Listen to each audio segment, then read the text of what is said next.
Hi, everybody. I'm going to just take a breath here.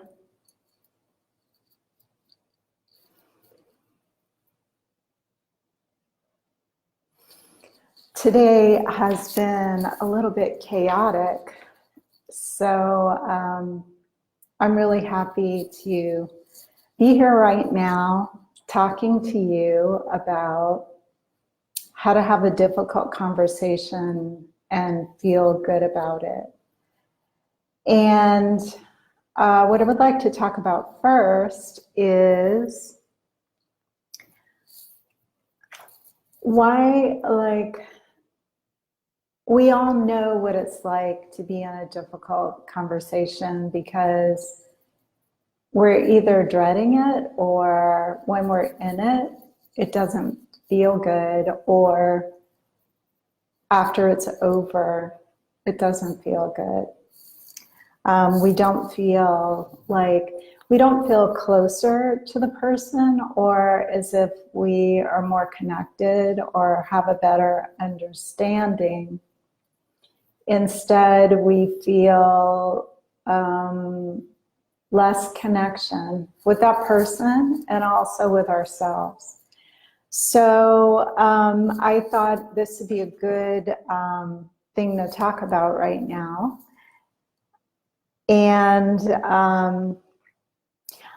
I want to talk about the historical context a little bit, because I think we're having more difficult conversations than probably we ever have had in history. And the reason for that is because we have so much access to information right now, and there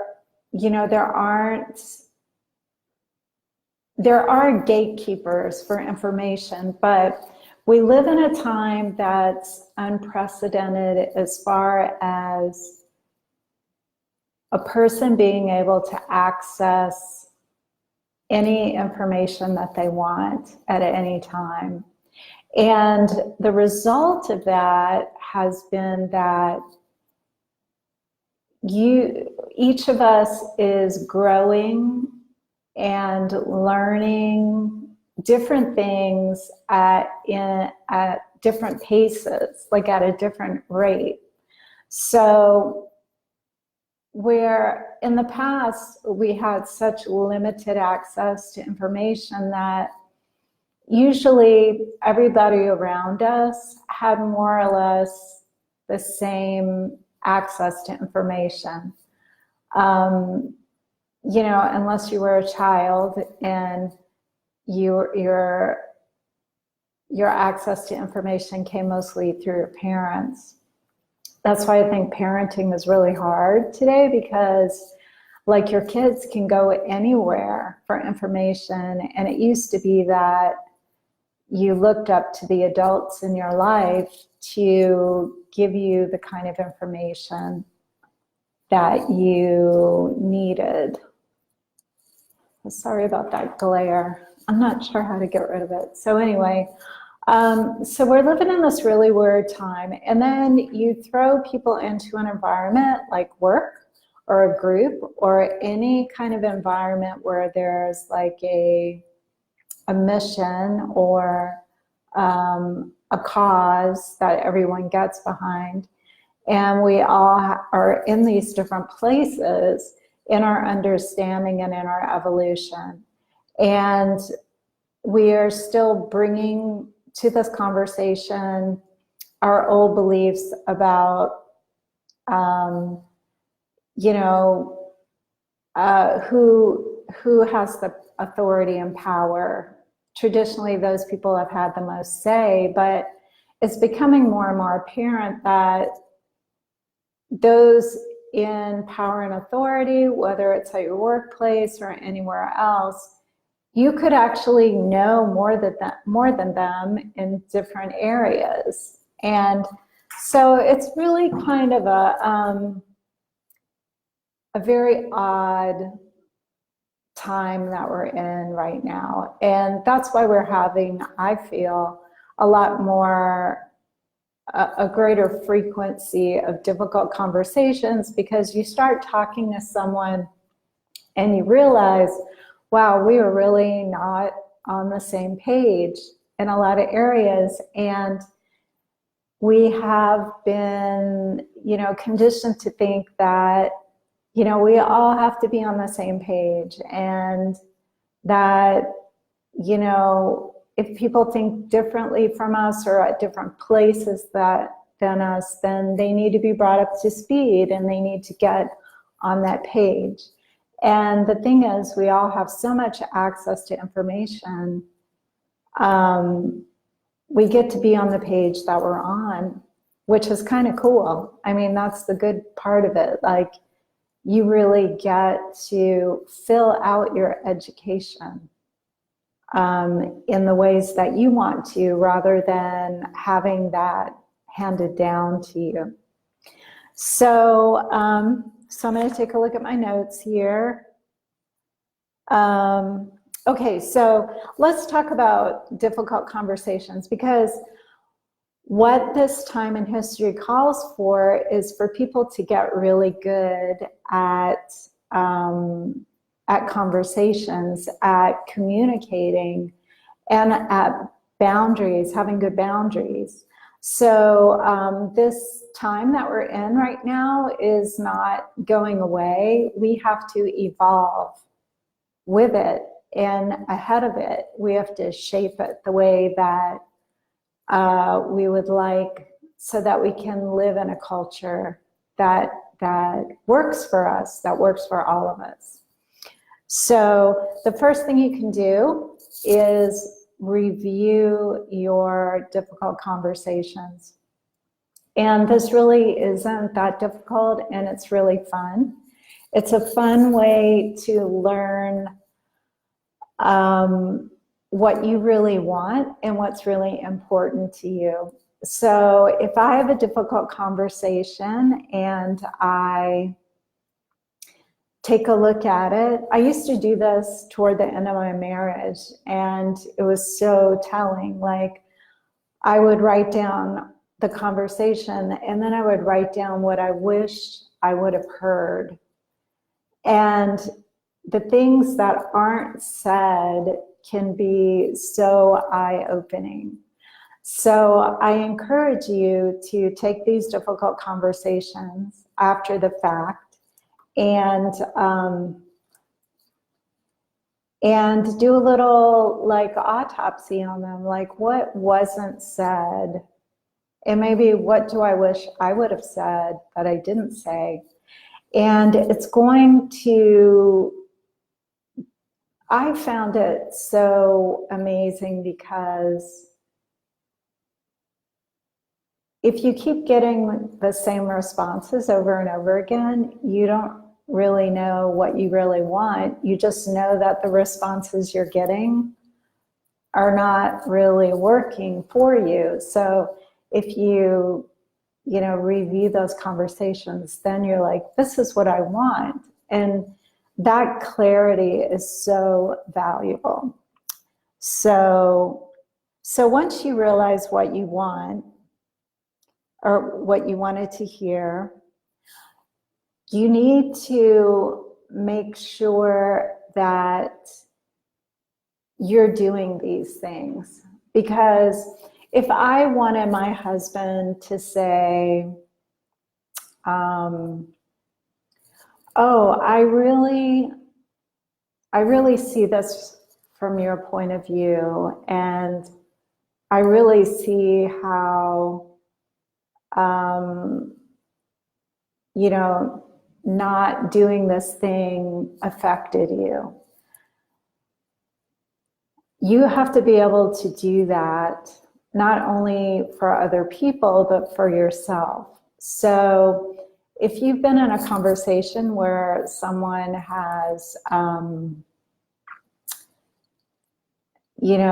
pointed out like how terrible you are, and you want them to be more compassionate and diplomatic, you might take a look at how you talk to yourself.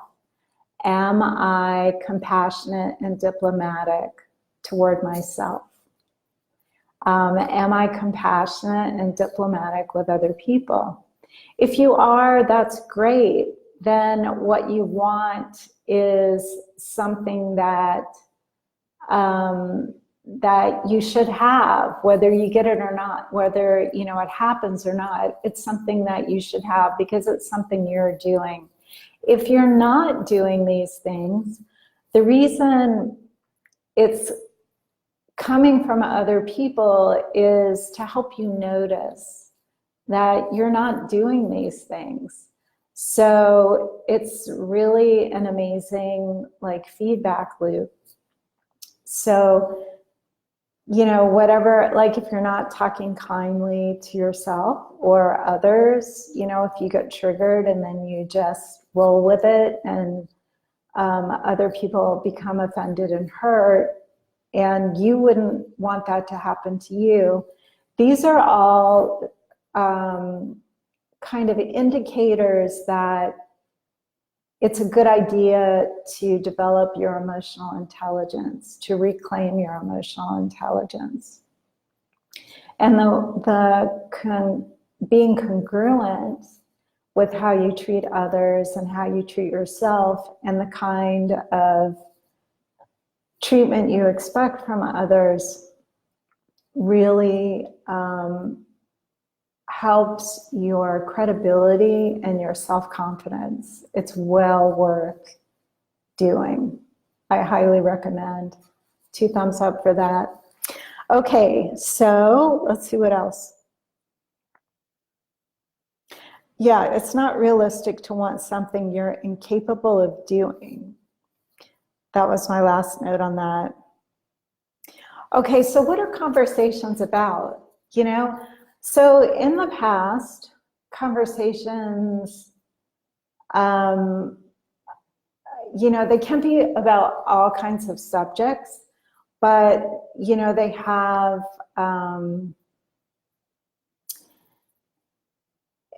there's domination in conversations, especially in the past. Conversations were not so much about solving problems or finding solutions. They were more about fixing things, and the person who has the most authority and power in the conversation usually dictated the way that would happen. But we're in a state of flux right now where the person with authority may not be the person who is the most able to solve a conflict. So we're crowdsourcing, right? We're crowdsourcing on the internet to make things happen, but we're also crowdsourcing our intellect and our skills and our abilities and our talents, especially when we have a common goal. So when you are in a conversation and it feels like a power struggle and it's very frustrating because you just want to get to the solution. You just want to move on to the next thing. You just want to have good relationships with the people that you work with and the people that you interact with, but it feels sticky and hard and difficult.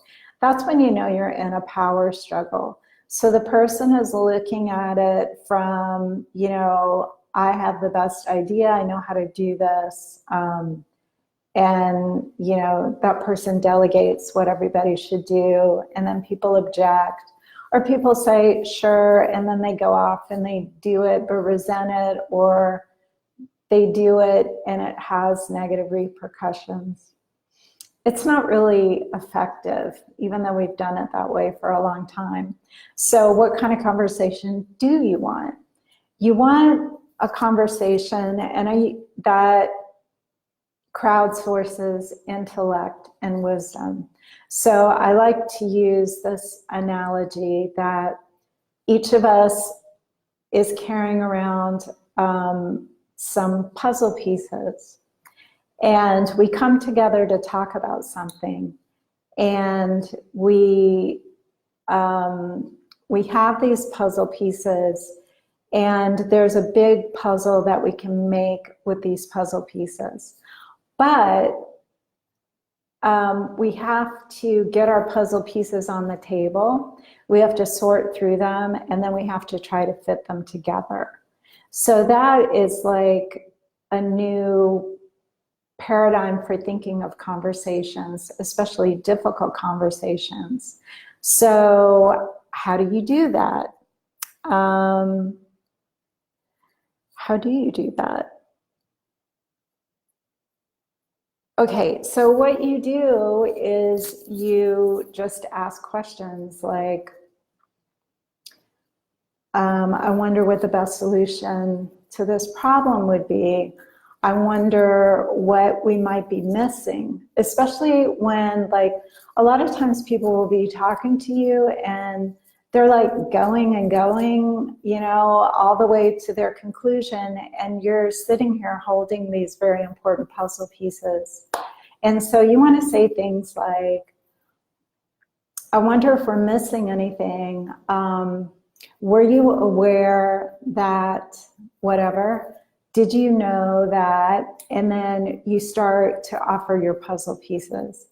And then, you know, the person may still try to like take off with that. But you just keep asking questions, and you keep holding that intention that you're trying to build this bigger picture, this third way, this, you know, this new way to do something, because the variables of what we're doing are always changing. So what we're going to do and how we do it and who's going to do it is going to keep changing, along with, you know, the fact that everybody has different talents and strengths, and they're learning different things. So basically what we're doing is we're learning how to be more fluid in the ways that we reach a common goal. So, so that's what we want to do. We want to try to shift away from that top-down model to figuring out all of the information and seeing what is the best way to fit this information together, depending on, you know, our resources, our timetable, or whatever. And the same is true for relationships. I know I talk a lot about work, but, you know, people who love each other and live together, they have a common goal, but they also have personal goals, and there is a lot, there can be a lot of conflict in there. But if you put all of your pieces on the table, you'll more than likely you'll find a third way that is better and makes each person much happier than your way or my way. So let's see. So I'll just review these real quick. Review your conversations and write out what you wish would have happened. That's going to tell you a lot about what you want. It's going to give you clarity. Also, you know, you may never get that kind of, you may never get the kind of responses that you identify from other people. It's okay. You can use it to shape your own self-talk toward yourself. So however you're wishing people to respond to you, they may not, but you can do that for you. It's so powerful. You can give that to yourself, and because it's exactly what you want, it's going to support you in ways you never imagined. And then the second thing is make sure that what you wanted to hear are the kind of things that you're saying. You know, a lot of times we use other people's poor behavior to justify returning that behavior. I think it's far better to use that behavior to become the person you want to be, and to behave and respond the way you want to respond, regardless of what other people do around you. That is a sign of greatness. You know, even if no one knows it, I know it and you know it. That is a sign of greatness. I highly recommend it. And then make sure that when you're in a conversation that you don't buy into, you know, the old top-down kind of fix it kind of power struggle, you know, where someone is trying to like be the knight in shining armor, or be the king and tell the subjects what to do. Instead, you want to share your puzzle pieces and try to put it together into a much fuller, richer picture. And the way you do that is through asking questions. You know, asking question, is there anything else you'd like to share with me? Is there anything else that we need to know? Because you can tell, like, someone offers a solution and you're not like excited and taking off and running with it. It's because pieces are missing or they're not fitting together right. So that is what I have for you this week on difficult conversations. There are other videos on conversation and communication on our YouTube channel, The Emotional Intelligence School. And since it is new as of this video, the way to find it on YouTube is to put in the search bar, The Emotional Intelligence School, and then Susan, and then it'll pull it up. And you can check out all of those. I think there are 2 others. There's one on listening and another one on communication. Communication is an important skill. It'll save you like a lot of headaches. It saved me a lot of headaches. So I hope that is useful, and I hope that it's valuable. And if you're the kind of person who wants to have better conversations, but you find yourself maybe getting lost or getting frustrated,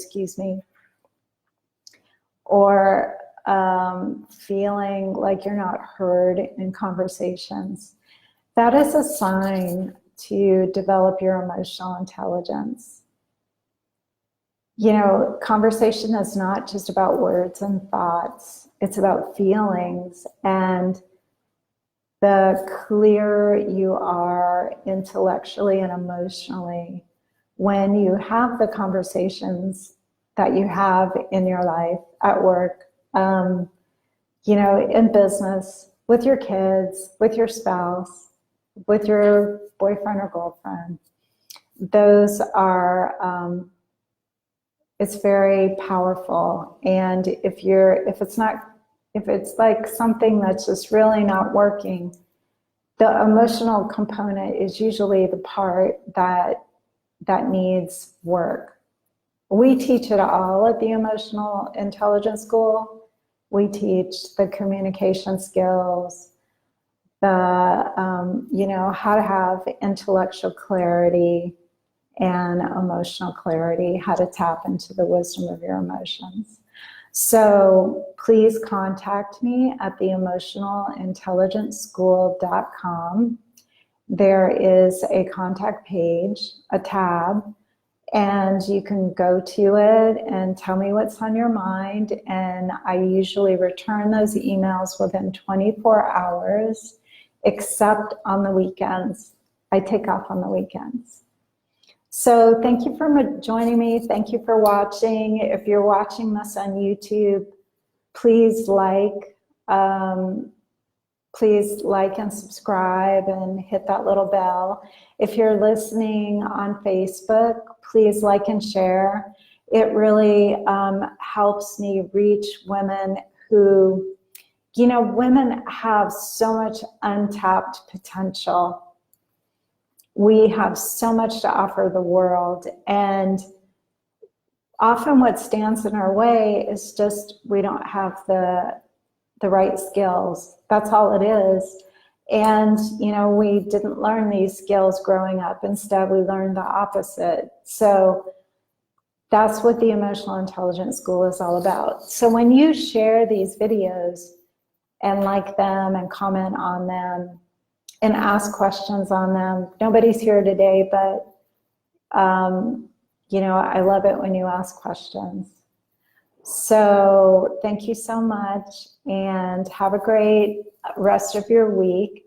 And I will be here next Wednesday, 4 p.m. Hawaii Standard Time. Thank you. Aloha.